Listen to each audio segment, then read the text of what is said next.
Some people talk to animals. Not many listen, though. That's the problem. That was by A. Milne Winnie the Pooh. Hi, my name is Auprell, and my talk is about teachers. Teachers are everywhere, not just in schools.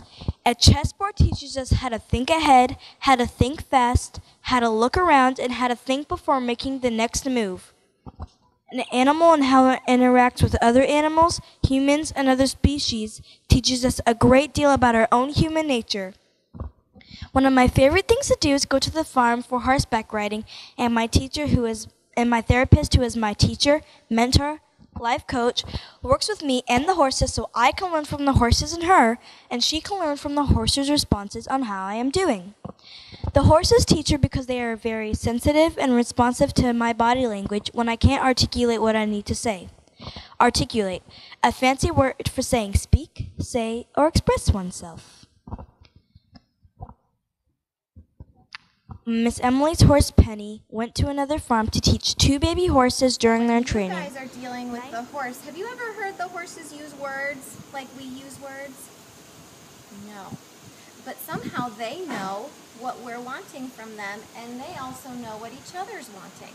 So what they do is they watch each other and what they do with each other's bodies. So for example, if I was standing like this and looking at you but not saying anything, how am I feeling? Mad. Exactly. The horses do the same things. They change their bodies to communicate different things to each other. And part of that body language is communicated through their ears. For example, if the horse's ears are straight up like that, they're very interested in what's going on in front of them. They're alert.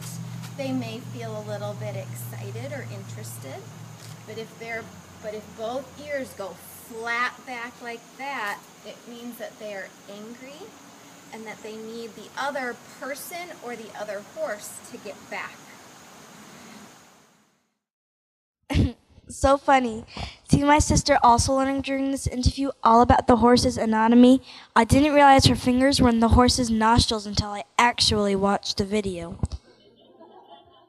But as Ananto Frent says, the whole art of teaching is only the art of awakening the natural curiosity of young minds for the purpose of satisfying it afterwards. And curiosity itself can be vivid and wholesome only in proportion as the young mind is contented and happy.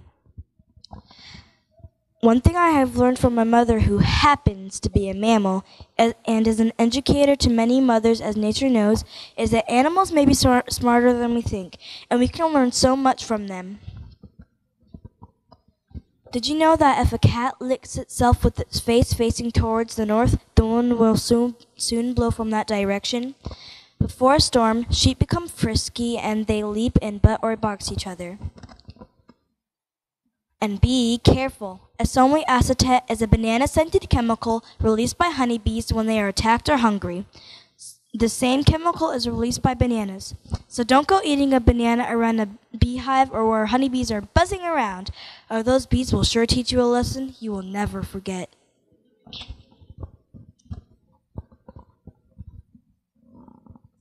I decided to finish my talk about how animals can teach us about empathy, caring, and freeloading. Know any freeloaders? Have any in your family? Teachers? Coworkers? People who like to claim your prize after you do all the work? I'm pretty sure you do. Getting interested in those issues and studying that in other animals. So these are the pillars of morality. If you ask anyone what is morality based on, these are the 2 factors that always come out. One is reciprocity, and associated with it is a sense of justice and a sense of fairness. And the other one is empathy and compassion. And human morality is more than this, but if you would remove these 2 pillars, there would be not much remaining, I think, and so they're absolutely essential. So let me give you a few examples here. This is a very old video from the Yerkes Primate Center where they trained chimpanzees to cooperate. So this is already about 100 years ago that we were doing experiments on cooperation. And what you have here is 2 young chimpanzees who have a box, and the box is too heavy for one chimp to pull in. And of course there's food on the box, otherwise they wouldn't be pulling so hard. And so they're bringing in the box. And you can see that they're synchronized. You can see that they work together. They pull at the same moment. It's already a big advance over many other animals who wouldn't be able to do that. And now you're going to get a more interesting picture, because now one of the two chimps has been fed. So one of the two is not really interested in the task anymore.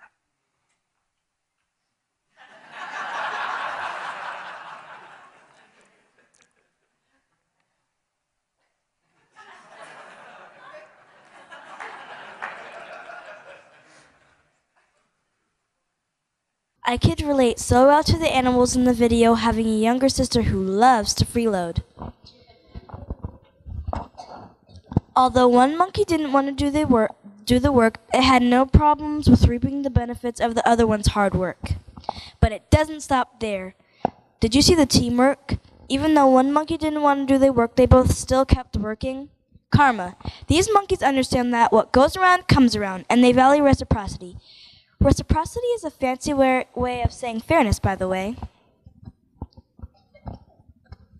It seems very unfair that man should have chosen the gorilla to symbolize everything that is aggressive and violent, when that is one thing that they aren't and that we are. That was by Richard Attenborough. According to the book Beasts by Jeffrey Mason, humans seem to be more selfish and violent than animals. As he says, humans have found it necessary to differentiate themselves from animals to feel more superiority. So I have to admit now, my sister isn't such a freeloading monkey. She's more like a vampire bat.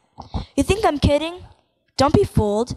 Vampire bats are one of our planet's most unselfish animals. They can't go more than 3 days without food before starving to death.